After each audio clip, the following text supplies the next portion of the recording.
어린 시절 고아원에서 지내야 했던 동남아 출신의 한 여성에게 함께 고아원에서 지냈던 한 여성이 한국에 대해 이야기하고 있는 모습이 보입니다. 그녀는 그런 언니의 제안으로 급하게 한국으로 떠났다고 하는데요. 그곳에서 뜻밖의 일들이 벌어지면서 생긴 에피소드라고 합니다. 과연 그녀에게 무슨 일이 있던 것인지 지금 바로 이야기 들어보시죠. 안녕하세요. 저는 한국에 살고 있는 베트남 출신 30살 투안 응구엔이라고 합니다. 한국에 온 지는 벌써 8년 차가 되었어요. 저는 한국이라는 나라에 대해서 제대로 들어본 적도 없었습니다. 언뜻 코리아라고 말하는 것을 들어본 적은 있는 것 같은데 그게 어디에 있고 무엇으로 유명한 나라인지 아무것도 몰랐어요. 동남아시아에서 K-POP, K-드라마 열풍이 대단하다는데 저는 가난했고 하루 벌어 하루 사는 사람이었기 때문에 그런 것과는 거리가 멀게 살았습니다. 제가 살던 시골 동네에는 베트남 도심처럼 한국 연예인들로 도배가 되어 있지도 않았고요. 그랬던 제가 한국에 오게 된 건 우연한 계기였어요. 제가 일하던 시장 가게에 오랜만에 보는 얼굴이 찾아온 날이었습니다. 저는 집안이 너무 가난해서 어렸을 때 고아원에 맡겨줬는데 거기에서 함께 지냈던 언니였죠. 언니는 저를 찾아다녔다면서 너무 반가워하더라고요. 언니가 어디서 뭘 하며 살고 있는지 알지 못했던 저는 모든 상황이 얼떨떨하기만 했어요. 그런데 얼떨떨한 건 둘째치고 언니의 외모가 눈에 띄었습니다. 예전에 저와 보육원에서 생활할 때는 꼬질꼬질 그 자체였는데 이번에 만난 언니는 예쁘게 화장을 하고 번듯한 옷을 입고 있었거든요. 동남아 사람들은 피부가 까무잡잡한데 언니는 대체 뭘 했는지 피부도 예전보다 훨씬 밝아져 있었어요. 저는 놀란 눈으로 언니를 위에서 아래로 쭉 훑어봤습니다. 언니는 어떻게 된 일인지 바로 설명해주기 시작했죠. 투한 너 여기서 일하면 얼마 받아? 나? 7만 동 받지?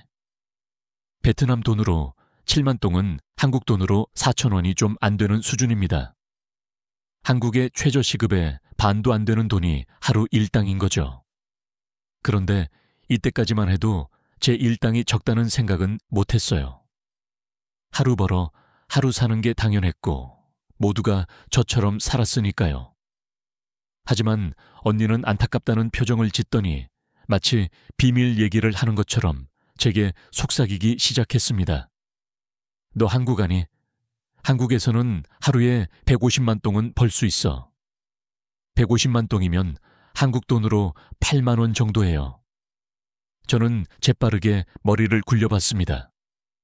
제가 가게에서 오래 일했다 보니 셈은 좀 빠른 편이거든요. 한 달을 30일로 잡았을 때 한국에서 일을 하면 한 달에 240만 원을 벌 수 있었어요. 반면에 베트남에서 일을 하면 12만 원이 전부죠. 무려 수십 배가 넘는 돈을 버는 거예요. 언니, 설마 한국에서 일한 거야? 응, 맞아. 한국에서 일하면서 내 인생은 완전히 변했어. 할머니 병원비도 낼 수 있게 됐고 말이야.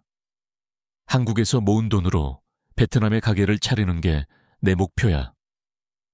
언니도 저처럼 집이 가난해서 고아원에 맡겨줬었는데 어쩔 수 없이 헤어졌던 할머니에 대한 애착이 컸어요. 그런 할머니가 병원비가 없어 돌아가시기 직전이었는데 한국에서 돈을 번 덕에 할머니가 치료를 받을 수 있게 된 거죠. 인생이 180도 바뀐 언니를 부러워하고 있을 때 언니가 혹할 만한 제안을 했습니다. 나 몇 년 만에 온 거야. 그리고 얼마 뒤에 다시 한국으로 가거든. 너도 같이 갈래? 내가 일하는 공장에서 사람을 구하는데 너라면 내가 믿고 추천해 줄 수 있을 것 같아. 그런데 좀 고민이 되더라고요. 제가 일하던 지역에는 중국인들이 많이 살았는데 지금까지 만난 중국인들 중에 멀쩡한 사람들이 없었거든요. 중국인들이 베트남 사람들보다 상대적으로 좀 사는 편이다 보니 그 사람들은 돈이 있다는 이유로 저를 무시했어요. 간혹 저에게 돈을 주며 좋은 시간을 보내보지 않겠냐는 40, 50대의 아저씨들도 있었죠. 그리고 중국인 사장님 밑에서 일했던 적이 있는데 임금도 제대로 주지 않고 엉덩이 붙일 샤에도 없이 일을 시켜서 고생했던 기억밖에 없습니다. 언니 말만 믿고 한국에 갔는데 똑같은 일이 벌어지면 어떻게 하겠어요? 한국에서는 도움 받을 곳 하나 없는걸요. 제가 이 얘기를 하면서 머뭇거리자 언니는 손사래를 치면서 이렇게 말했습니다.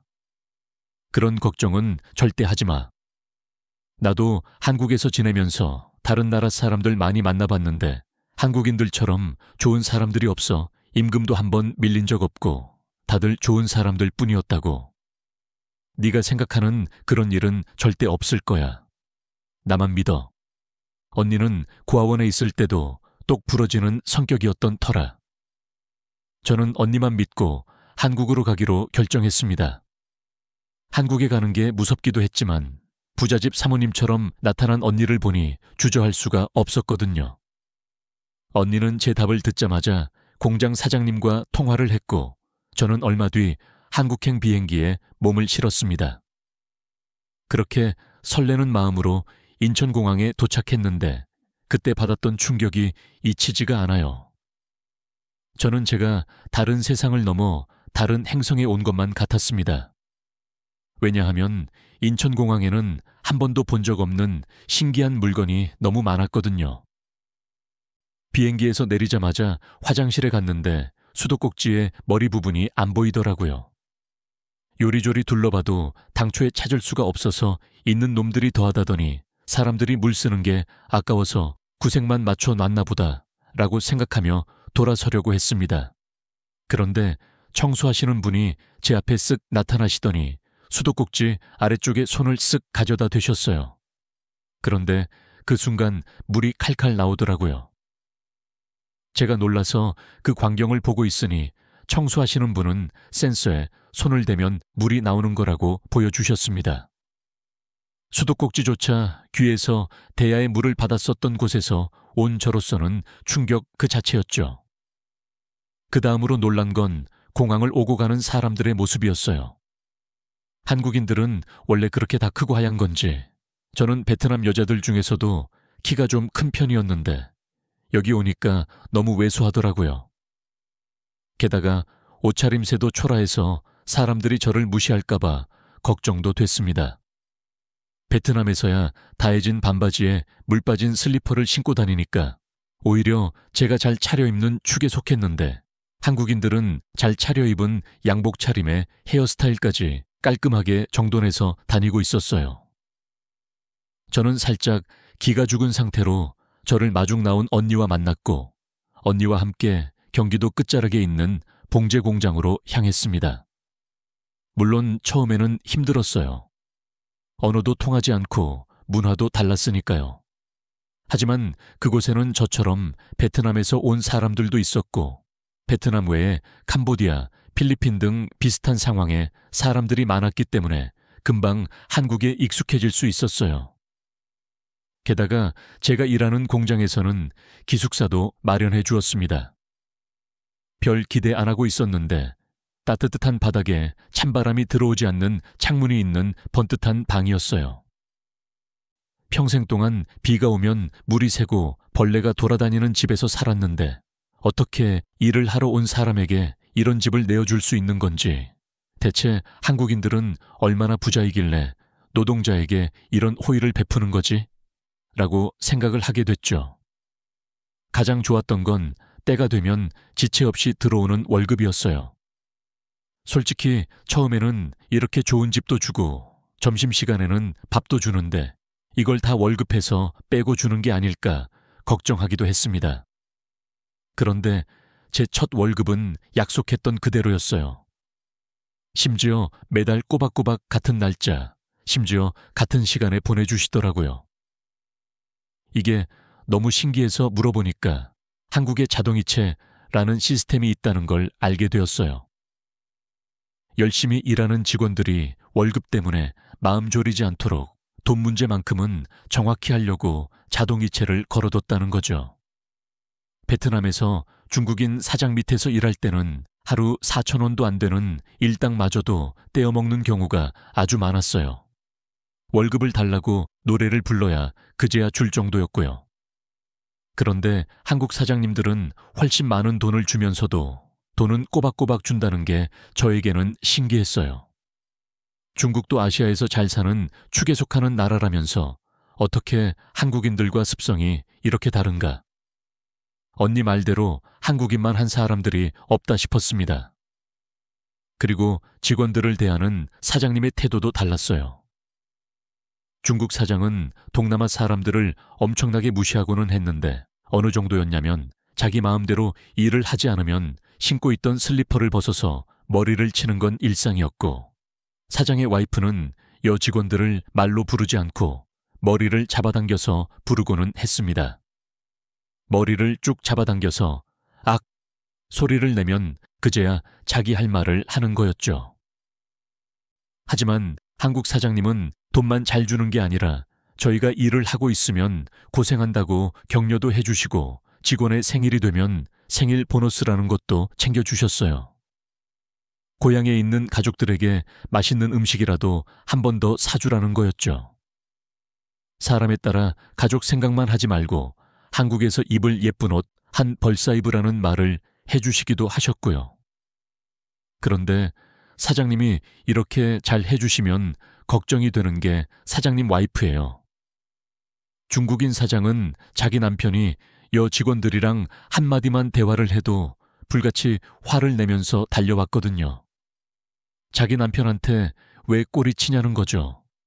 실제로는 볼 것도 없는 사람인데 말이에요. 하지만 한국 사모님은 달랐습니다. 공장에서 밥을 챙겨주는 것만으로도 감사한데 꼭 한 번씩 간식거리를 사다 주셨어요. 점심 먹고 저녁까지 일하려면 지치니까 좀 먹으라면서요.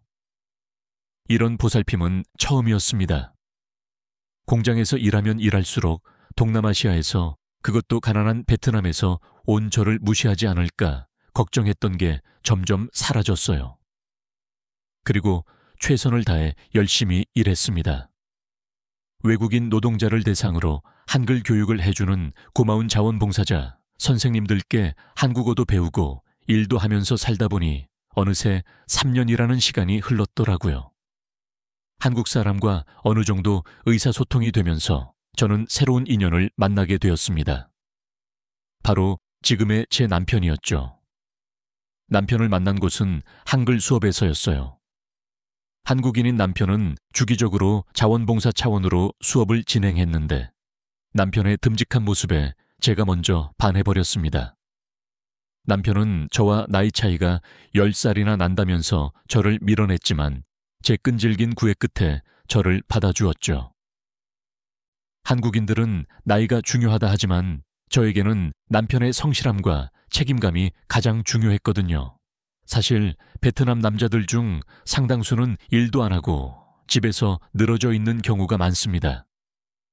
그렇다 보니 저는 베트남 남자들과 확연히 다른 남편과 결혼까지 하고 싶었어요. 그런데 딱 한 가지 남편의 어머니가 강하게 반대하시는 게 문제였습니다. 이유는 간단했어요. 제가 외국인이잖아요. 그것도 동남아에서 온 외국인이요.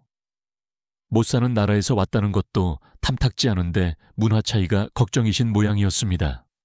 하지만 자식이기는 부모 없다고 남편의 끈질긴 설득 끝에 결혼을 허락하셨고 저희는 부부가 되었어요. 처음에는 반대하셨더라도 어쨌든 나중에는 결혼을 허락하셨잖아요. 그래서 결혼하면 잘 대해주시겠지, 제가 잘하면 예뻐해 주시겠지 생각했어요. 결혼하기 전까지 다녔던 공장 사장님처럼요. 그런데 아니었습니다. 시어머니는 여전히 저를 못마땅해 하셨어요. 왜 그렇게 생각했냐면 결혼 후 처음 함께 식사를 하는데 시어머니가 한숨을 푹 쉬시더라고요. 그러면서 밥그릇 좀 내려놓고 먹으라며 잔소리를 하셨습니다. 당황스러웠어요. 저는 예의를 차리려고 밥그릇을 들고 먹었던 것이거든요.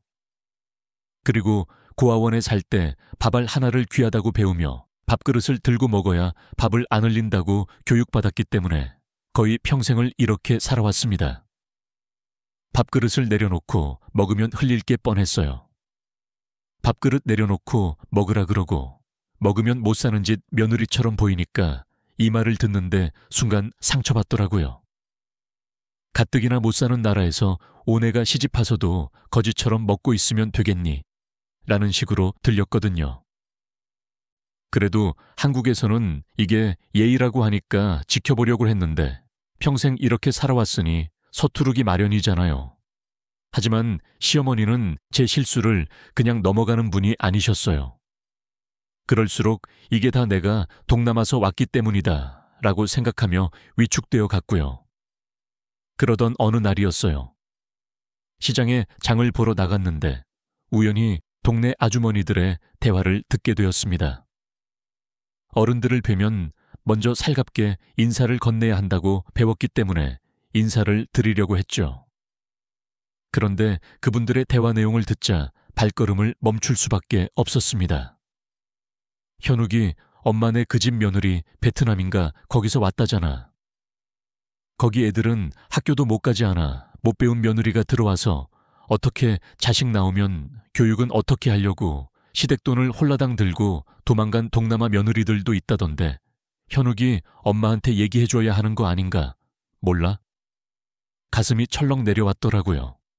숨도 잘 안 쉬어지고 다리도 후들거렸죠. 그런데 그때 갑자기 익숙한 목소리가 들려왔습니다. 이 할망구들이 지금 뭐라는 거야? 바로 시어머니였습니다. 저는 시어머니가 이 얘기를 들었더라면 그러게 말이야. 나도 걱정이 많아 하면서 동의하실 줄 알았는데 화를 내면서 나타나시니 당황스럽더라고요. 시어머니는 진심으로 동네 어르신들에게 화를 내고 계셨어요. 우리 며느리에 대해 뭘 안다고 그렇게 떠들어. 우리 며느리가 얼마나 착하고 성실한 앤데 매일 새벽부터 일어나서 집안이라고 조금이라도 싼 거 사겠다고 시장을 몇 바퀴를 도는지 알아. 어르신들은 아니 나는 그저 걱정이 돼서 그렇지 라며 시어머니의 화를 잠재우려고 하셨습니다. 하지만 시어머니는 참지 않으셨죠. 한국 음식은 만들어 본 적도 없는 애가 지 남편이랑 시어머니 먹이겠다고 매일 같이 땀을 뻘뻘 흘려가며 요리를 해. 요즘 같은 세상에 이렇게 착한 며느리가 어디 있어. 황신애는 아직 며느리 못 봤지. 며느리 못 봤다고 질투하는 거야? 남들이 눈꼴쇼 할까봐 우리 며느리 자랑 안 하고 다닌 건데 지금부터 자랑 한번 해볼까? 저는 시어머니가 저를 위해 이렇게 화를 내주실지 몰랐어요. 그리고 제가 고생하고 있는 걸 알고 계실 줄도 몰랐고요. 제가 어디서 뭘 하든 신경도 안 쓰실 줄 알았는데 이렇게 관심을 가져주실 줄 몰랐죠. 저는 시어머니에게 감사한 마음이 들어 그만 눈물을 흘리고 말았습니다. 지금까지 저를 위해 저렇게 화를 내준 사람은 없었거든요. 7살 때 보육원에 맡겨져 20살 때까지 자랐는데 보육원에서 자랐다 보니 싸움이 나도 편을 들어주는 사람이 없었어요. 그래서 어렸을 때부터 인생은 혼자 사는 거라고 생각하며 살았습니다. 그런데 저를 대신해 싸워주는 시어머니를 보니 이게 바로 가족인가 싶더라고요. 시어머니가 불같이 화를 내시자 동네 어르신들은 아유, 미안해를 외치며 시어머니에게 사과를 하셨습니다. 시어머니는 한 번만 이런 일이 더 생겼다가는 가마두지 않겠다고 음장을 놓으시고는 자리를 떠나셨죠. 그런데 몸을 돌려 돌아가시려는 찰나 저와 눈이 마주쳤습니다. 시어머니는 사색이 되어 제 팔을 잡고 집으로 향하셨어요. 너 다 들었니? 저는 저 때문에 시어머니가 괜히 싸움에 휘말린 것 같아 죄송스럽기도 했고 시어머니의 목소리가 평소보다 더 차가운 것 같아서 또 위축됐습니다. 시어머니는 또 한숨을 쉬셨어요. 저는 더 움츠려 들었죠. 그런데 시어머니는 잔소리를 하려고 하시는 게 아니었고 제 손을 따뜻하게 잡아주셨습니다. 아가, 네가 그 할망구들 얘기를 다 들었을까봐 걱정돼서 물어본 거야. 네가 상처받았을까봐. 저는 그만 눈물을 터뜨리고 말았습니다. 시어머니는 저를 토닥이시면서 이렇게 말씀하셨어요. 에휴, 내가 너무 엄하게 굳었나 보다. 네가 상처받을까봐 이야기 못했었는데 동네에서 저렇게 얘기하는 사람들이 몇몇 있었어. 네가 한국 문화를 잘 몰라서 예의 없는 행동을 하면 뭣도 모르는 사람들이 겉모습만 보고 욕할까봐, 손가락질할까봐 예의 범죄를 엄하게 가르치려고 한 거야. 네가 예의 없는 사람이기 때문에 그런 게 아니라 이제야 시어머니가 왜 저를 그렇게 엄하게 대하셨는지 알겠더라고요. 저를 미워해서가 아니라 제가 상처받을까봐 그러신 거였죠. 다정한 편은 아니신지라 따뜻하게 이야기하는 것을 못했을 뿐 속으로는 정말 저를 위하고 계셨습니다. 지금까지 제가 동남아에서 와서 무시하고 싫어하시는 거라고 생각했는데 시어머니는 제가 어디에서 왔든 어디 출신이든 전혀 신경 쓰지 않으셨던 것이었어요. 이 일을 기점으로 저와 시어머니의 관계는 많이 좋아졌어요. 시어머니가 잔소리 아닌 잔소리를 하실 때도 위축되지 않았거든요. 그런데 아직도 시어머니와의 벽이 느껴졌어요. 저는 시어머니와 더 가까워져 보려고 막 노력하는데 시어머니는 저를 안아준다거나 감정을 말로도 표현하지 않으셨거든요. 오히려 잔소리가 누른 것 같기도 했죠. 어떤 잔소리였냐면 왜 이렇게 밥을 안 먹니? 좀 팍팍 먹어라. 옷이 그게 뭐니? 오늘 바람이 얼마나 찬데 가서 옷 갈아입고 와라와 같은 것들이었습니다. 저는 시어머니가 조금만 따뜻하게 대해주셨으면 좋겠는데 차갑게만 구지는 것 같아서 많이 속상했어요. 그런데 이건 방식의 차이였을 뿐 시어머니도 나름대로 저를 향한 관심을 표현하고 계셨더라고요. 남편이 출장을 가서 저와 시어머니만 집에 있을 때였는데 아침에 일어나 보니 이불이 한 겹 더 덮어져 있고 제 발에는 수면 양발이 신겨져 있었습니다. 혹시 목률병이라도 생긴 건가 싶어서 너무 놀라거실로 뛰어나갔는데 시어머니가 아무렇지 않은 표정으로 이렇게 말씀하였어요. 어제 자는데 좀 추웠니? 기침을 좀 하더구나. 지금 추운 게 중요한 게 아니잖아요. 저는 시어머니에게 제게 일어난 이 이상한 일을 설명해야겠다 싶었어요. 어머님, 그게 중요한 게 아니라 저 좀 보세요. 수면 양발을 신고 있잖아요. 게다가 이불도 하나 더 덮고 있었고요. 아무래도 잘 때 제가 일어나서 한 건가 봐요. 그런데 기억이 하나도 안 나요. 이거 문제 있는 거 아니에요? 목률병이 심하면 자다가 밖으로 나가기도 한다던데 어떡해요? 병원 가봐야 돼요. 시어머니는 고개를 갸웃거리며 이렇게 말씀하셨습니다. 목률병이라니? 그거 내가 한 건데. 깜짝 놀랐죠. 시어머니가 자고 있는 제 방에 들어오셔서는 이러실 이유가 없잖아요. 어제 새벽에 물 마시러 나왔는데 기침을 하길래 이불 좀 갖다 줬지. 발이 차길래 양말도 신겨준 거고 시어머니는 평소와 다름없이 담담하게 말씀하셨는데 제 안에서는 또 한 번 왈칵 감정이 솟구쳐 올라왔습니다. 제가 콜록 한 번 한 거 가지고 걱정되는 마음에 이렇게까지 해주신 거였잖아요. 그 짧은 시간에 발이 차가운 건 어떻게 아시고 양말까지 직접 신겨주시고요. 세상에 이런 시어머니가 어디 있겠어요. 잠자는 며느리 깰까 조심스럽게 이불을 덮어주고 양말을 신겨주는 분이요. 심지어 시어머니는 제가 수족 냉증이 있다는 것 또한 알고 계셨어요. 저는 그제야 왜 이렇게 양말 좀 신고 다니라고 잔소리를 하셨는지 이해했습니다. 이전까지만 해도 남편은 맨발로 잘 만다니던데 왜 나만 양말을 신으라고 하시는 거지? 라고 생각하며 반항하는 마음도 가지고 있었는데 시어머니의 속마음을 알고 나니까 온 동네 양말을 다 쓸어다가 저 혼자 신고 싶더라고요. 저는 시어머니 앞에서 울면 또 운다고 하실까봐 감사합니다. 한마디만 하고 방으로 돌아와서 훌쩍 눈물을 훔쳤어요. 그리고 남편이 왔을 때 물었죠.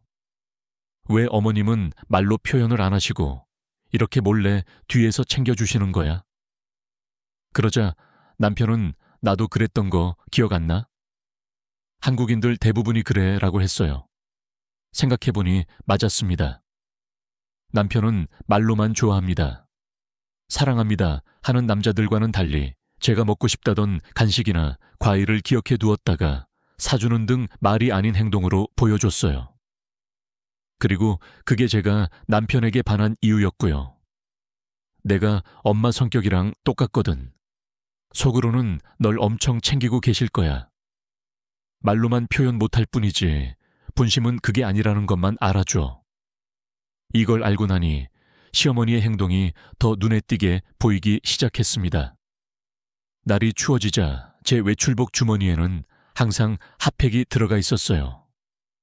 어머니가 미리 따뜻하게 데워서 넣어두신 거였죠. 제가 컨디션이 안 좋은 것 같으면 어떻게 하셨는지 약과 생강차를 다려주시기도 하셨습니다. 하루는 머리를 말리지 못하고 그만 잠에 들었는데 시어머니가 수건으로 제 머리를 말려주고 계셨던 게 기억이 나요. 이런 감사한 기억이 하나하나 쌓여가고 있었을 때 시아버지의 기일이 되었고 남편과 저 시어머니는 함께 식사를 하며 처음으로 함께 술잔을 기울였습니다. 시어머니가 가져오신 술은 담금주라고 어머님이 예전에 담가두신 건데 좋은 자리가 아니면 안 꺼내시는 거라고 했어요. 그런데 귀한 것 치고 생긴 게 좀 그렇더라고요. 일단 너무 커다란 유리병 같은데 술이 담겨 있었고 그 안에는 나무 뿌리 같은 것들이 막 들어 있었습니다. 그리고 무엇보다 갈색이라는 점이 좀 그랬어요. 제 눈에는 그게 흙탕물처럼 보였거든요. 한국 술은 소주처럼 투명하거나 막걸리처럼 탁한 색일 줄로만 알았으니까요. 제가 안 먹으려고 하자 남편은 이건 술이 아니라 약이라면서 한 잔만 마셔보라며 술잔을 제 입에 들이밀었습니다. 저는 끝까지 거절하려고 했지만 시어머니가 직접 담그시고 귀하게 보관해 오신 걸 차마 거절할 수가 없더라고요. 그래서 결국 눈 꽉 감고 한 잔 시원하게 원샷했습니다. 혹시 조금 맛이 그래도 아무렇지 않아 보이려고 준비까지 하고 있었어요. 그런데 너무 의외로 맛이 괜찮더라고요. 처음에는 약처럼 쓸 줄로만 알았는데 입안에 들어가자마자 나무 뿌리 냄새가 코끝을 스치면서 이상하게 기분이 좋아졌습니다. 왜 산에 가면 힐링을 하고 온다고 하잖아요.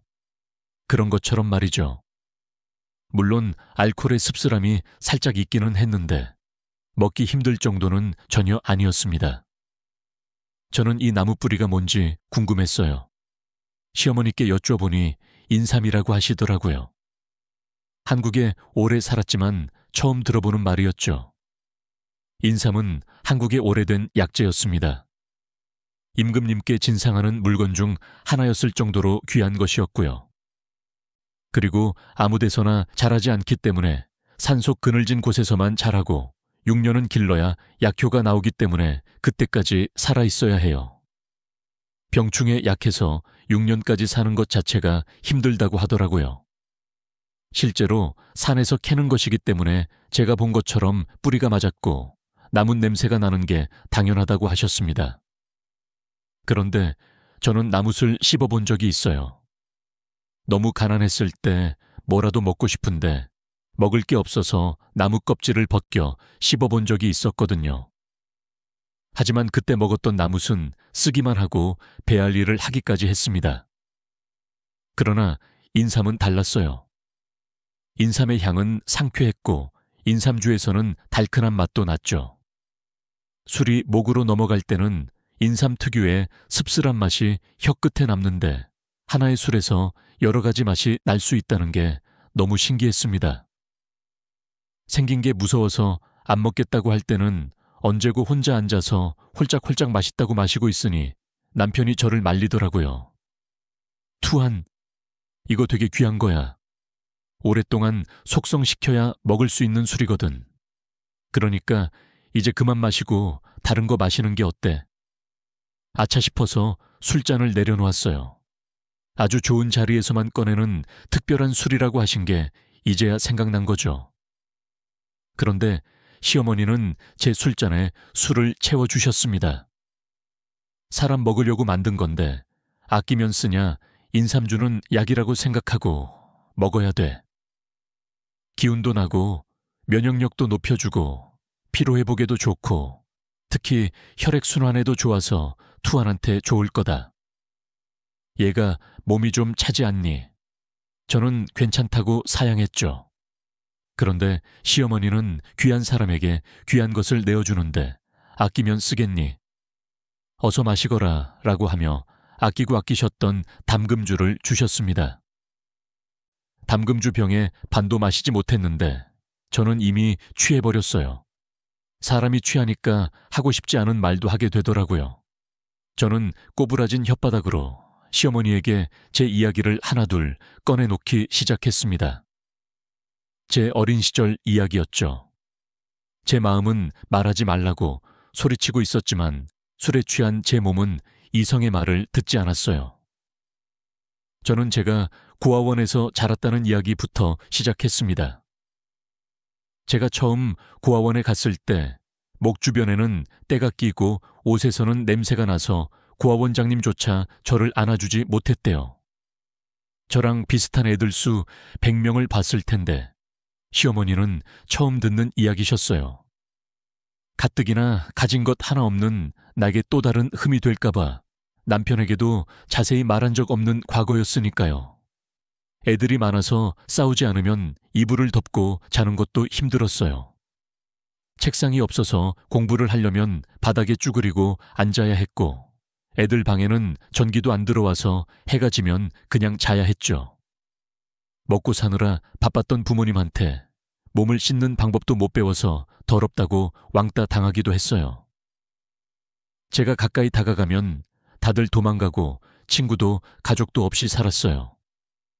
두 사람은 제 이야기에 많이 놀란 것 같았습니다. 제가 어렵게 살았다는 건 알았지만 이 정도일 줄은 몰랐나 봐요. 두 사람은 제 이야기를 들으며 마음 아파하셨어요. 그리고 그래서 평생 사랑받고 싶다고 생각하면서 살았어요. 나도 가족이 생겼으면 좋겠다고 사랑받고 싶다고 기도했죠. 그런데 우리 남편, 우리 시어머니를 만나면서 사랑받는다는 게 뭔지 알게 됐어요. 정말 감사해요. 저랑 가족이 되어주셔서 라고 말하자 시어머니와 남편은 약속이라도 한 듯이 저를 꼭 안아주었습니다. 저는 시어머니의 품속에서 왜 이렇게 툴툴거리셨냐고 시어머니의 속마음을 알기까지 내가 얼마나 속상했었는지 아시냐고 투정 아닌 투정을 부렸어요. 그러자 시어머니는 내가 다 미안하다고 어른으로서 한참 어린 저에게 사과하는 게 어려우실 텐데 그렇게 말하며 제 마음을 달려주셨습니다. 그렇게 눈이 퉁퉁 부을 정도로 울고 나니 마음이 후련하더라고요. 그 순간 남편과 시어머니의 얼굴을 봤는데 아, 여기가 진짜 내 집이구나 라는 생각이 들면서 마음속에 허전했던 무언가가 차오르는 경험을 했습니다. 그리고 나중에 알게 된 건데 시장에서 제 뒷말을 하셨던 분들 있잖아요. 그분들에게도 그럴 만한 사연이 있었더라고요. 마을에 계시는 분이 축사를 하나 하고 계시는데 거기에서 일하던 태국 노동자가 불법 체류자인 걸 숨기고 일을 했었나 봐요. 그런데 그 사람이 불법 체류자로 태국으로 송환할 때 돈 들 만한 것들을 가지고 도망갔다고 합니다. 이 일을 알고 계시다 보니 동남아 사람들에 대한 안 좋은 인식을 가지게 된 것이었죠. 하지만 이제는 저를 편견 어린 시선으로 보는 게 아니라 평범한 마을 주민으로 바라봐주고 계세요. 그리고 제 뱃속에는 소중한 생명이 들어있죠. 얼마 뒤면 곧 출산을 하게 되는데요. 출산을 준비하며 설레어하는 시어머니의 모습을 보니 괜히 제 마음이 뿌듯하고는 합니다. 저는 앞으로도 시어머니와 평생 살 거예요. 가족의 소중함, 따뜻한 보살핌을 알려주신 분이니까요. 고아원에서 함께 지냈던 언니의 한국행 제안으로 제 삶은 완전히 바뀌었고 따뜻한 한국에서 사람답게 살고 있으니 제 인생에 무슨 이런 복이 다 있을까요? 우리 남편과 사랑하는 시어머니, 그리고 한국의 모든 분들에게 진심으로 감사하는 말씀을 전하고 싶었습니다. 감사합니다. 감사합니다. 감사합니다. 안녕하세요. 여우튜브 송은지입니다.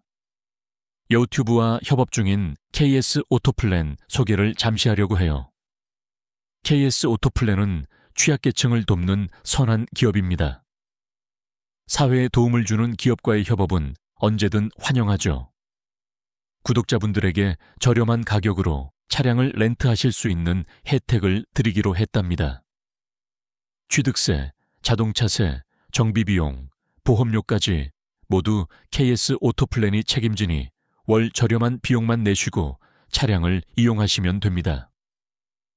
차량 구매, 장기 렌트, 단기 렌트 모두 다 가능하니까 언제든 차량이 필요할 땐 선한 기업 KS 오토플랜을 이용해 보세요.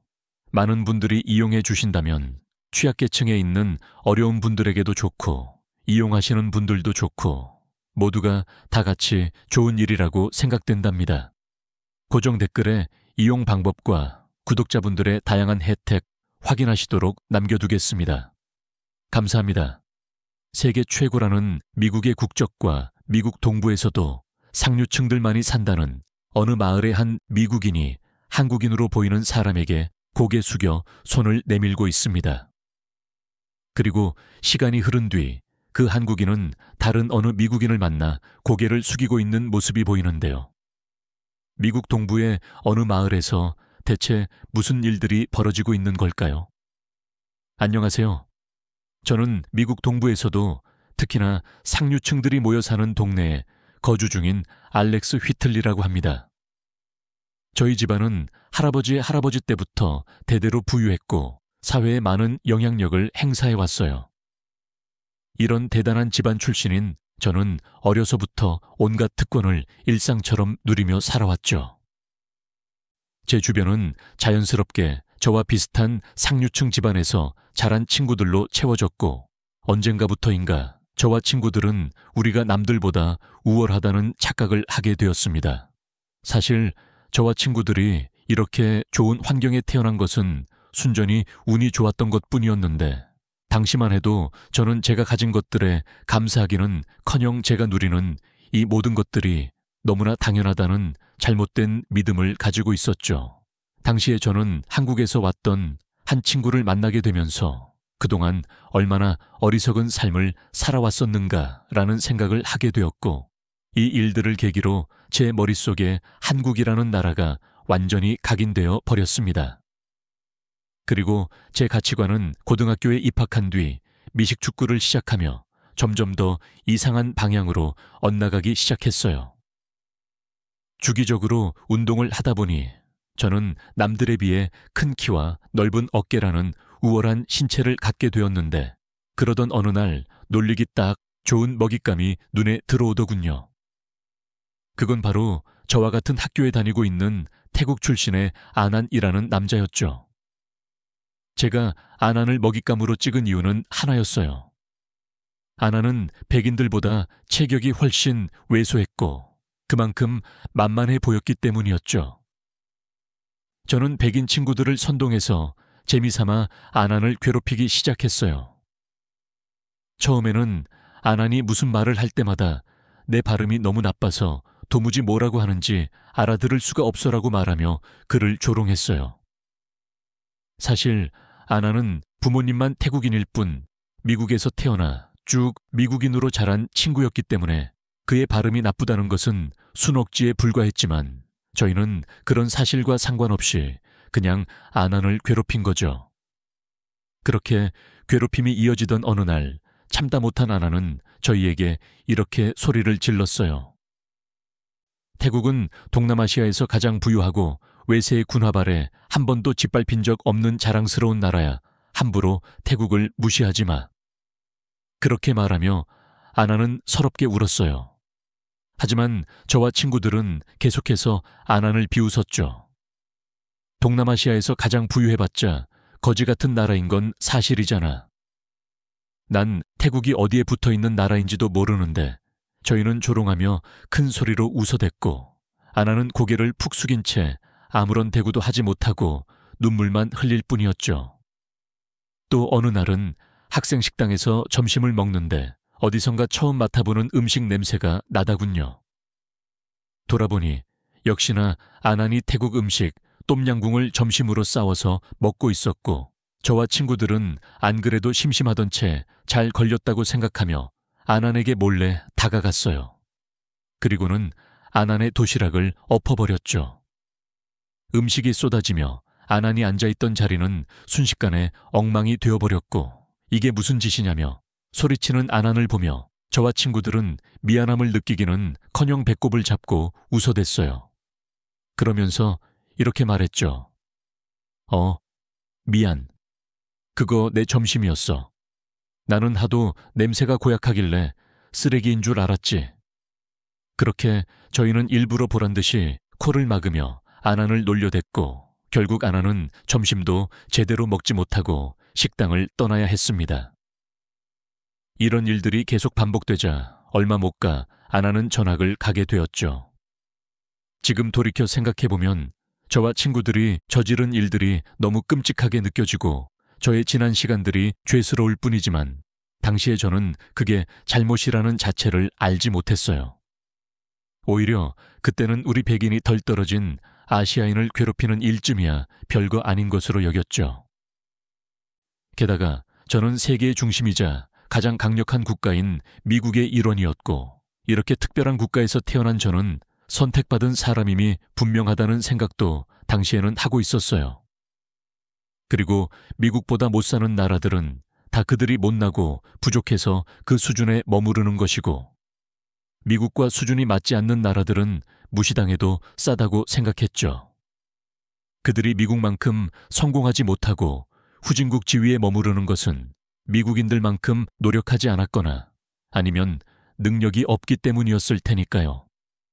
미국의 최상류층에서 자라온 제게는 이런 관점이 너무나 자연스러운 것이었고 저의 주변 친구들 역시 저와 비슷한 생각을 하고 있었기에 저는 제가 잘못된 가치관을 가지고 있다는 생각을 단 한 번도 하지 못했답니다. 하지만 미국이라는 세계 최고의 국가의 국민이고 그 안에서도 최상류층의 지위를 가지고 있던 저에게 앞으로 정말 단 한 번도 예측할 수 없었던 믿기 힘든 일들이 펼쳐지기 시작합니다.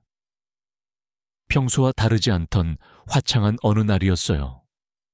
한국인 친구 이현수가 나타나며 제 인생에 거대한 변화가 찾아오기 시작했습니다.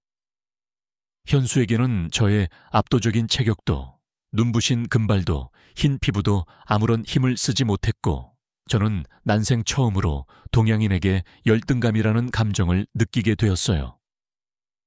결국 그동안 학교에서 왕처럼 군림해왔던 제 생활은 그 뿌리부터 무너져 내리게 되었죠. 그럼 지금부터 현수가 어떻게 제 삶을 흔들어 놓았는지 그 사건의 시작을 말씀드릴게요. 그날은 평소와 다를 바 없이 시작된 하루였어요. 늘 그랬던 것처럼 저는 아침에 미식 축구 연습을 하고 교실로 들어갔죠. 그런데 어쩐지 교실이 조금 소란스러운 느낌이 더군요. 그리고 잠시 후 제 운명을 바꾼 친구 이현수가 교실 문을 열고 들어왔습니다. 자, 다들 자리에 앉아. 오늘부터 우리 반에서 함께 공부할 친구가 새로 왔어. 이현수라는 이름을 가졌고 현수는 한국에서 막 유학 가서 잘 모르는 게 많을 테니까 다들 많이 도와주고 서로 친하게 지내도록 알았지? 선생님의 소개가 끝나고 한국에서 온 이현수라는 친구는 부드럽게 미소를 지으며 자기소개를 이어갔습니다. 안녕, 나는 한국인이고 서울에서 살다가 왔어. 주재원이신 아버지를 따라 갑자기 미국에 오게 된 거라서 아직 여기 동네 지리도 잘 모르고 얼떨떨한 상태야. 너희가 많이 도와주면 정말 고맙겠어. 대신 너희도 한국에 대해 궁금한 게 있으면 언제든지 물어봐. 내가 다 알려줄게. 반가워, 잘 부탁해. 현수는 우리 백인들을 앞에 두고도 전혀 주눅들지 않고 당당한 태도로 자신이 하고 싶은 말을 다 하더군요. 게다가 미국에 방금 막 왔다면서 영어는 어찌나 유창하게 잘하던지 누가 보면 미국에서 태어나 쭉산 학생인 줄 알 정도였어요. 그리고 동양인 주제에 저희 백인보다 더 흰 피부를 가지고 있는 거 하며 묘하게 귀티나는 아우라까지 뿜어내는 현수를 보며 저는 왠지 모르게 기분이 나빠졌습니다. 무엇보다 제가 평소 관심을 가지고 있던 같은 반 여자친구 케이트가 호기심 어린 눈빛으로 현수를 바라보고 있었기에 저는 어떻게든 현수를 깎아내리고 싶어졌어요. 그래서 저는 현수를 보고 한껏 거만한 표정을 지으며 이렇게 물었죠. 서울에서 왔다고? 그게 어디에 붙어있는 도시인데? 난 생전 처음 들어보는데. 이 현수, 너 어디 시골 구석에서 살다 왔나 보구나. 저는 제 말에 창피함을 느낀 현수가 얼굴이 빨개진 채 도망갈지도 모르겠다고 생각했어요. 그러면서 속으로는 첫날부터 전학생에게 너무 짓궂었나? 이런 생각도 했죠. 그런데 현수의 반응은 제 예상을 아득히 뛰어넘는 것이었습니다. 현수는 저를 보며 불쌍하고 안타깝다는 표정을 짓더니 이렇게 말하더군요. 너 대한민국의 수도 서울을 몰라. 세상에. 너의 집 많이 어려운가 보구나. 집에 컴퓨터와 TV가 있다면 서울을 절대 모를 리가 없을 텐데. 아니 넌 그럼 여태까지 넷플릭스 오징어 게임이나 오스카상 휩쓴 기생충처럼 재미있는 한국 작품들도 아직 못 봤겠네.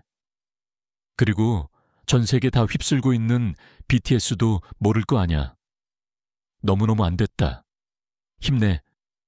현수의 말을 들은 저는 너무 황당해서 우리 집이 얼마나 부자인데 당연히 TV와 컴퓨터가 몇 대나 있고 유명한 한국 작품들도 다 보고 충분히 문화 생활을 누리면서 살고 있다고 지금 감히 누구를 무시하는 거냐고 소리쳤어요. 그러자 현수는 이상하네. 그런데 왜 서울을 모르지? 라고 말하며 고개를 갸웃거리더니 다시 한번 저를 불쌍하게 바라보며 이렇게 말하더군요. 아, 너 혹시 머리가 나빠? 기억력이 너무 안 좋아서 어떤 정보를 보고 들어도 얼마 못 가 잊어버리는 그런 타입인가? 그럼 너 공부도 되게 못하겠구나. 안 됐다 정말. 한국에서 왔던 이현수라는 친구는 얄밉게도 말을 정말 잘했었어요. 현수의 말에 같은 반 친구들이 키득거리며 저를 보고 웃기 시작했고 저는 이렇게 모욕적인 경험은 난생 처음이라 빠르게 대처하지 못하고 얼굴만 붉히고 있었죠. 그러자 케이트가 제게 다가오더니 저를 한심하게 바라보며 이렇게 말했습니다. 더 창피당하지 말고 이제라도 빨리 현수에게 사과해.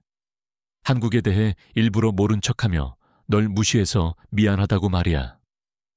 케이트의 일침의 반 친구들은 더 큰 소리로 웃으며 저를 부끄럽게 만들었고 모멸감과 수치심에 참을 수 없어진 저는 서둘러 교실 밖으로 뛰쳐나가 버렸죠. 그렇게 현수가 전학 온 첫날부터 제 자존감에는 금이 가기 시작했어요. 하지만 이것은 시작에 불과했죠. 시간이 흐를수록 현수는 특유의 친화력과 귀티나는 외모를 바탕으로 점점 더 많은 친구를 사귀어나갔고 저는 현수에게 관심을 보이는 친구들을 보며 여태까지 느껴본 적 없는 감정들을 느껴야만 했어요. 그건 바로 질투와 불안함이었죠. 그리고 이런 감정들은 어느 순간부터 현수에 대한 적개심으로 바뀌기 시작했습니다. 저는 저보다 열등한 존재인 현수가 꼴사납게 까불고 다니는 꼴이 정말이지 보기 싫었는데 역시 하늘은 제 편이었던 것인지 얼마 지나지 않아 현수의 코를 납작하게 만들어줄 기회가 찾아왔어요. 그건 바로 교내 수학 경시대회였죠. 수학은 평소 제가 제일 자신 있어 하는 과목이었고 여태까지 수학 관련 대회에서 여러 번 수상한 경력도 있기에 저는 제가 현수보다 무조건 좋은 점수를 받을 것이라 확신했어요. 이 현수, 너 같은 열등한 한국인은 나랑 감히 비교조차 되지 않아. 너와 나의 수준은 하늘과 땅만큼이나 다르다는 것을 곧 느끼게 해줄게. 저는 그렇게 생각하며 수학 경시대회 날만을 손꼽았기 다렸고 마침내 찾아온 대회 날, 저는 정말 최선을 다해 문제들을 풀었습니다.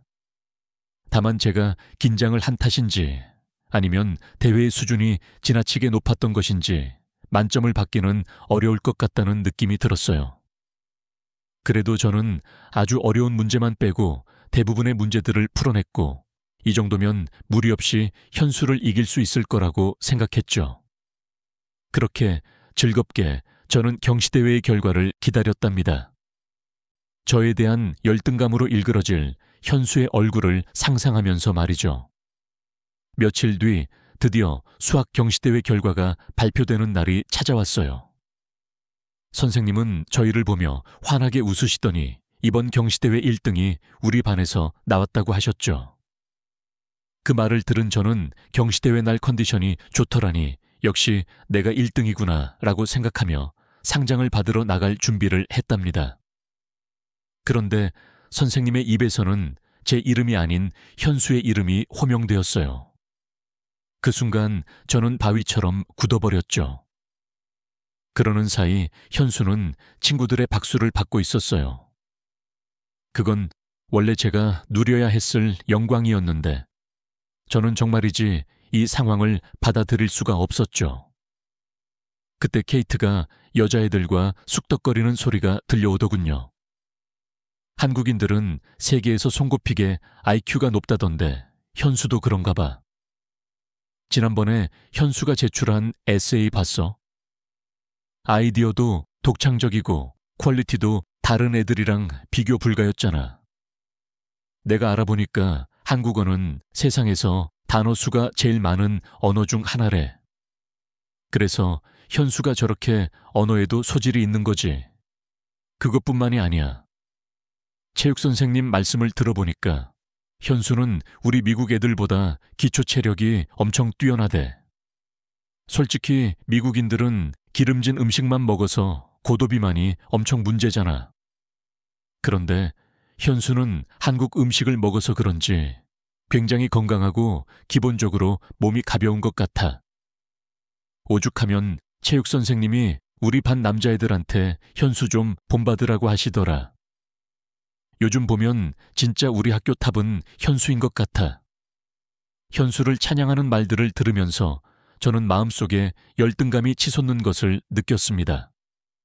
동시에 저는 제 자신이 한없이 초라하게 느껴졌는데 그때 갑자기 저는 이 모든 게 다 현수 때문이라는 이상한 생각이 들었죠.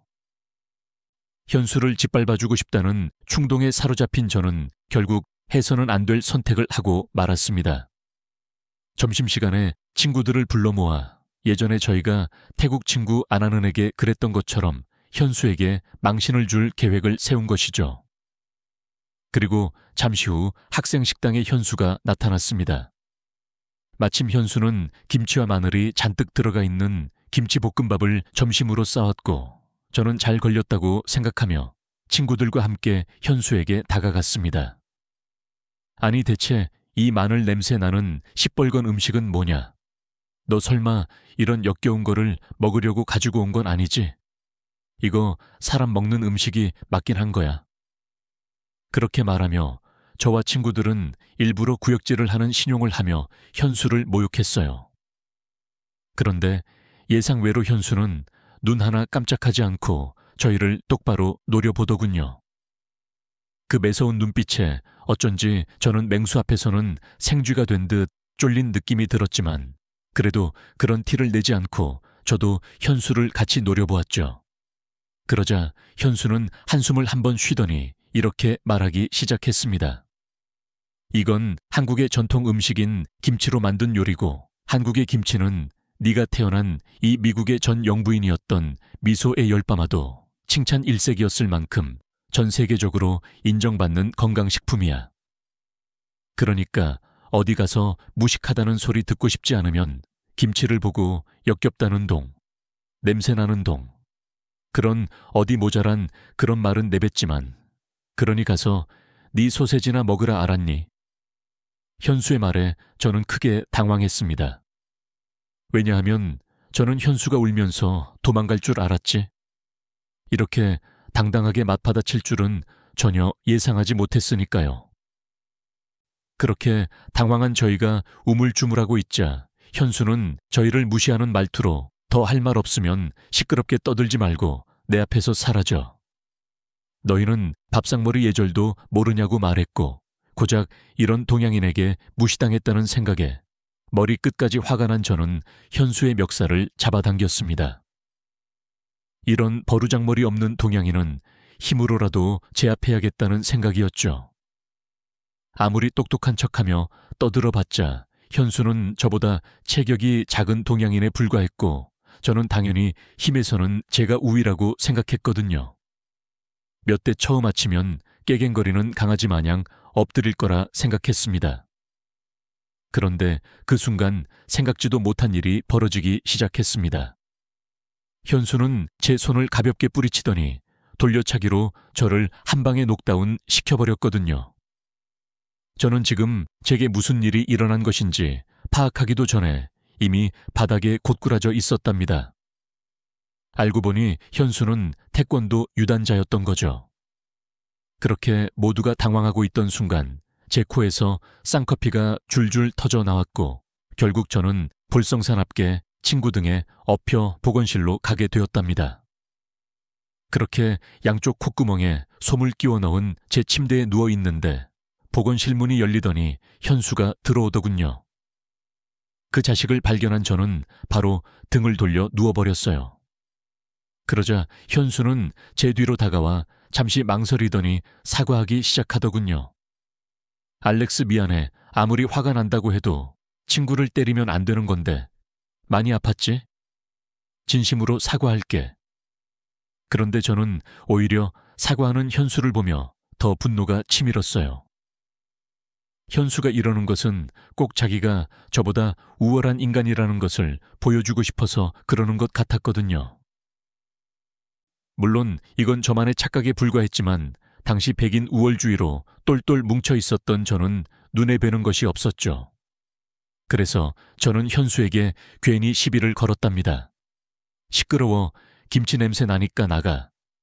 제가 이렇게 말하자 현수도 더는 저를 상대하고 싶지 않았는지 보건실을 나가버렸고 그렇게 혼자 남은 저는 앞으로 현수에게 어떻게 이 일을 갚아줄까 고민하기 시작했습니다. 저는 어떻게든 반드시 현수에게 복수할 생각이었어요. 그날 오후 집으로 돌아간 뒤에도 저는 머리를 싸매고 앉아 현수에게 복수할 여러 가지 방법을 떠올려 보았죠. 그런데 마땅한 방법이 떠오르지 않다군요. 현수가 저보다 공부도 더 잘하고 운동도 잘하고 심지어 친구들에게 인기까지 많으니 걔를 도대체 어떻게 당해내야 할지 좋은 방법이 떠오르지 않았어요. 그렇게 한참 고민하고 있는데 때마침 집에 돌아오신 할아버지가 제게 무슨 일이 있냐고 얼굴이 좋지 않다고 하시더군요. 저는 어차피 혼자 고민해봤자 답이 나오지 않으니 할아버지께 조언을 구해보기로 했죠. 결국 저는 그동안 현수와 있었던 일들을 할아버지께 말씀드리기 시작했어요. 그런데 할아버지는 오히려 현수가 아닌 저에게 불편한 표정을 지으시며 화를 내시더라고요. 그때 정말 당황했었습니다. 한국인을 그렇게 무시하면 절대 안 되는 거야, 알렉스. 적어도 너는 네가 그렇게 무시한 그 한국인들이 너의 목숨을 살려준 은인이라는 걸 알아야 해. 할아버지는 그렇게 말하시며 제게 크게 실망했다며 내 손자가 이렇게 어리석고 형편없는지 몰랐다면서 현수가 아닌 저를 질책하시며 고개를 저으셨습니다. 저는 할아버지가 대체 왜 이러시는지 이해가 되지 않아서 그저 멍청한 얼굴로 할아버지를 바라보고 있을 뿐이었죠. 그러자 할아버지는 저를 한심한 놈이라고 부르시며 할아버지와 한국인 사이에 있었던 놀라운 일화를 말씀해 주시기 시작했습니다. 젊은 시절 할아버지는 베트남전에 참전했었는데 베트남전에 참전했던 그곳은 지금까지도 가끔 할아버지의 악몽에 등장할 정도로 생지옥 그 자체였다고 해요. 익숙하지 않은 더위와 외부와 단절된 정글 속에서 고립된 채 몇 날 며칠 동안 전투를 벌이며 할아버지는 생전 처음 겪어보는 공포를 마주했다고 하셨죠. 베트남 군인들은 꼭 정글 속에 사는 괴물들 같았단다. 그들은 나무 위에서 기습을 하거나 숨겨진 땅굴을 통해 튀어나오며 우리 미군을 혼란스럽게 만들기 일쑤였고, 그들을 상대하는 동안 셀 수도 없이 많은 미군이 속수무책으로 죽어갔지. 심지어 베트남 군인들은 동물의 울음소리를 소름 끼치게 흉내내며 정글에 사는 짐승인 척하고 우리에게 접근하기도 했지. 정신을 차렸을 때는 이미 베트남군이 우리의 코앞에 다가온 뒤였고, 결국 우리 부대는 무방비 상태로 몰살을 당했단다. 할아버지는 베트남군과 눈이 마주친 순간 정말이지 심장이 멎는 것 같았다며 당시를 회상하셨어요. 할아버지를 포함한 소수의 미군은 각각으로 그 끔찍한 전투에서는 살아남았지만 여전히 베트남군에 포위된 상태였고, 언제 베트남군이 또 기습을 해올지 알 수 없는 상황 속에서 할아버지는 두려움에 질식할 것만 같았다고 하셨어요. 그만큼 베트남군은 압도적으로 강한 적이 없고, 전쟁이 길어질수록 할아버지를 포함한 미군들은 살아서 고국으로 돌아갈 수 있을 거라는 희망조차 버렸다고 했죠. 그런데 알렉스 할아버지는 당시의 기적을 만났었단다. 그래, 기적이 일어난 거야. 그때 한국 군인들이 우리를 도우러 와줬던 거야. 그 한국군을 마주한 순간 난 정말이지 하늘에서 천사가 내려온 줄 알았었어. 할아버지는 당시를 회상하며 눈시울을 붉히셨어요. 할아버지의 얼굴에는 한국에 대한 감사와 존경이 가득 담겨 있다는 게 느껴질 정도였습니다. 한국군은 곧바로 신속하게 적군을 제압하기 시작했고, 그렇게 한국이 베트남전에 합류한 지 단 며칠 만에 전쟁의 양상은 완전히 바뀌어버렸단다. 한국군은 우리들에게 있어 그야말로 희망의 빛이었어. 그러면서 할아버지는 지금 자신이 이렇게 살아있는 것은 모두 한국군의 용기와 희생 덕분이며, 우리 집안 사람들은 언제까지고 한국에게 감사함을 잊어서는 안 된다고 강조하셨어요. 만약 한국이 없었다면 할아버지는 베트남전에서 전사하셨을 것이고, 그렇다면 현재 우리 가족은 존재하지 못했을 테니까요. 할아버지의 말씀을 들은 저는 엄청난 충격으로 한동안 말을 잇지 못했습니다. 우리 가족에게 이런 사연이 있었다는 것도 놀라웠고, 그런 줄도 모르고 한국인 현수에게 함부로 행동했던 것이 너무 죄스러워서 여러 가지 감정이 한꺼번에 몰려오며 너무 혼란스럽고 마음이 무거웠어요. 그런 저를 보며 할아버지는 당장 내일 학교에 가면 현수에게 진심으로 사과하고 가능하다면 그 친구를 우리 집에 초대해달라고 하셨어요. 못난 손주를 대신해 할아버지도 사과를 전하고 싶다고 하시면서요. 그날 밤 저는 잠을 쉽게 이루지 못했습니다. 마음속에서 자책과 죄책감이 뒤엉켜 제 머리를 복잡하게 만들었거든요. 결국 저는 한숨도 잤지 못하고 뜬 눈으로 밤을 지새워야 했죠. 그렇게 다음날 아침이 찾아오고 저는 무거운 마음을 안고 학교로 향했습니다. 그리고 학교에 도착하자마자 즉시 현수를 찾았죠. 저를 본 현수는 뚱한 얼굴로 오늘은 또 무슨 시비를 걸려고 하냐고 하더군요. 그동안 제가 현수에게 해온 짓이라고는 조롱과 멸시뿐이었으니 어쩌면 현수의 이런 반응은 당연한 것이었습니다. 그래서 저는 두말하지 않고 현수의 앞에서 손을 내밀면서 사과했습니다. 그러자 현수는 두 눈을 크게 뜨며 깜짝 놀라서 저를 가만히 바라보더군요. 저는 그런 현수를 향해 진심을 담아 이렇게 말했습니다. 미안해, 현수야. 그동안 내가 너에게 했던 말들, 잘못된 행동들 전부 다 사과할게. 너한테 열등감이 느껴지고 질투가 나서 그랬어. 늦었지만 이제야 그게 얼마나 못나고 못된 짓이었는지 깨달았어. 정말 진심으로 미안해. 현수는 제가 갑자기 왜 이러는지 영문을 몰라 했고, 저는 어제 할아버지와 나눈 대화를 현수에게 솔직하게 다 들려주었어요. 평소에는 늘 당당하고 자신감 넘치던 저인데 그 순간만큼은 너무 죄책감이 느껴지고 부끄러워서 목소리가 다 떨리더라고요. 현수는 그런 저를 잠시 바라보더니 싱긋 웃으며 제 사과를 받아주겠다고 했습니다. 그러면서 이렇게 어른스러운 말을 덧붙이더군요. 사람은 누구나 실수를 하는 법이지만 진심으로 반성하고 사과할 줄 아는 사람은 드물어. 거기엔 큰 용기가 필요하니까 그런 점에서 알렉스 너는 대단한 것 같아. 현수는 그렇게 말하며 어쩌면 우리는 앞으로 좋은 친구가 될 수 있을 것 같다고 했습니다. 저는 현수가 그렇게만 해준다면 그에게 정말 좋은 친구가 되겠다고 약속했죠. 그러자 현수는 저를 보며 다정하게 웃어주더군요. 그 미소의 용기를 얻은 저는 현수에게 언제 한번 우리 집에 와서 할아버지와 이야기를 나눠달라고 부탁했습니다. 현수는 흔쾌히 그러겠다고 했고, 그로부터 며칠 뒤 주말 현수가 저희 집에 방문했습니다. 현수를 본 할아버지는 마치 올해 전 베트남 전쟁터에서 목숨을 걸고 함께 싸웠던 전우를 만난 듯 반갑게 웃으시며 현수의 손을 꼭 잡으셨어요. 그러면서 못난 손주의 잘못을 너그럽게 용서해줘서 고맙다고 미안하다고 하셨죠. 그러자 현수는 알렉스는 정말 좋은 친구라며 오히려 할아버지께 고개 숙여 정중하게 인사하더군요. 그렇게 의젓한 현수를 보며 할아버지는 역시 한국인들의 인성은 반듯하고 훌륭해라며 감탄하셨죠. 사실 생각해보면 현수는 처음부터 이렇게 좋은 친구였는데 저는 왜 그렇게 현수를 미워하고 질투했는지 모르겠어요. 정말이지 생각하면 생각할수록 예전에 제가 어리석고 한심스럽게 느껴질 뿐이랍니다.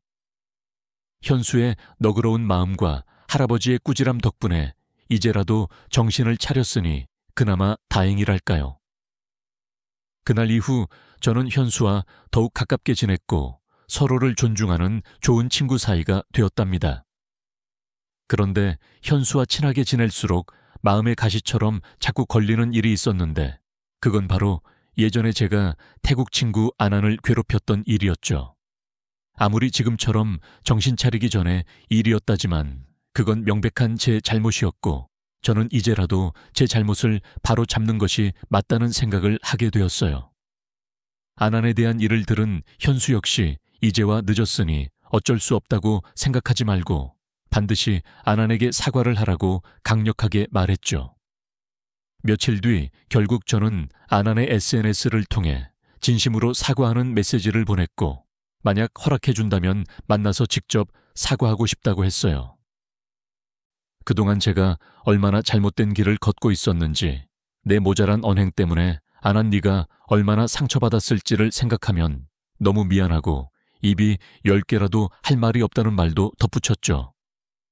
처음에 아난은 제 메시지에 답을 해주지 않았어요.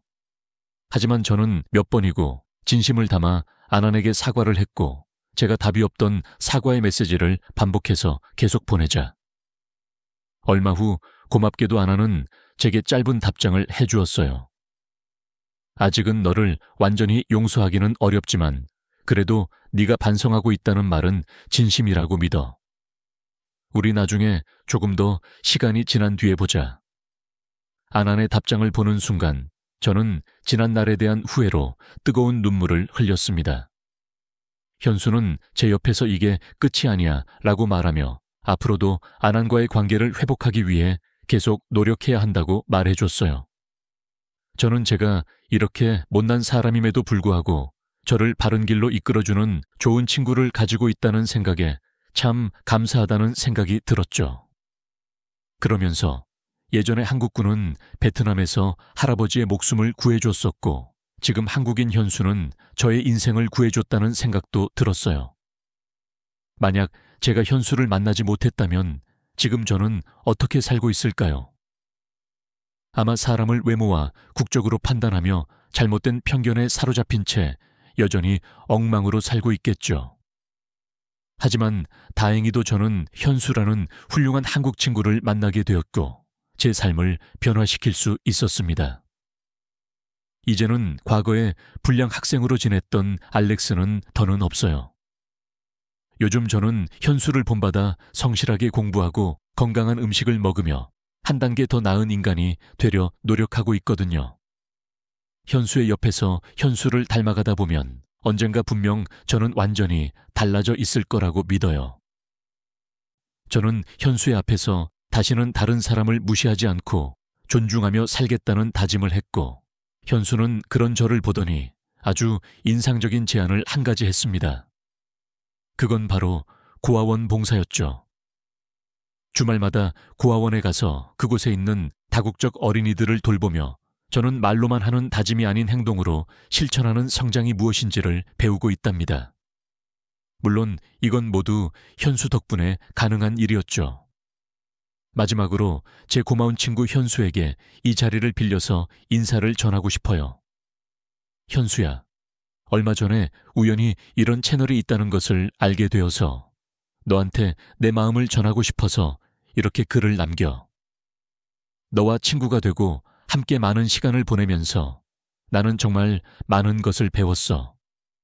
너같이 좋은 친구를 만난 게 얼마나 좋고 감사한지 몰라.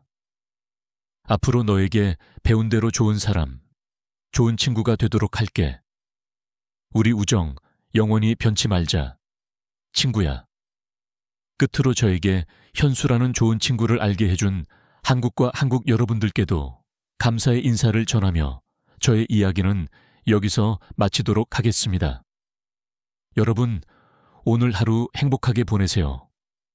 네, 오늘 사연 여기까지입니다. 와, 너무 재밌게 들었어요. 현수라는 친구가 아주 똑 부러지게 말을 잘하네요. 알렉스 씨도 좋은 한국인 친구와 더 나은 삶을 사신다니까 좋네요. 둘의 우정을 응원합니다. 자, 오늘 사연 어떻게 들으셨나요? 저는 재밌었는데 혹시 즐거우셨다면 구독과 좋아요 부탁드리고요. 그럼 지금까지 사연을 들려드렸던 여우튜브 송은지였습니다. 더 좋은 사연으로 찾아뵐게요. 영상 끝까지 시청해 주셔서 고맙습니다. 그리고 우리 구독자 여러분들 언제나 감사합니다. 항상 사랑합니다.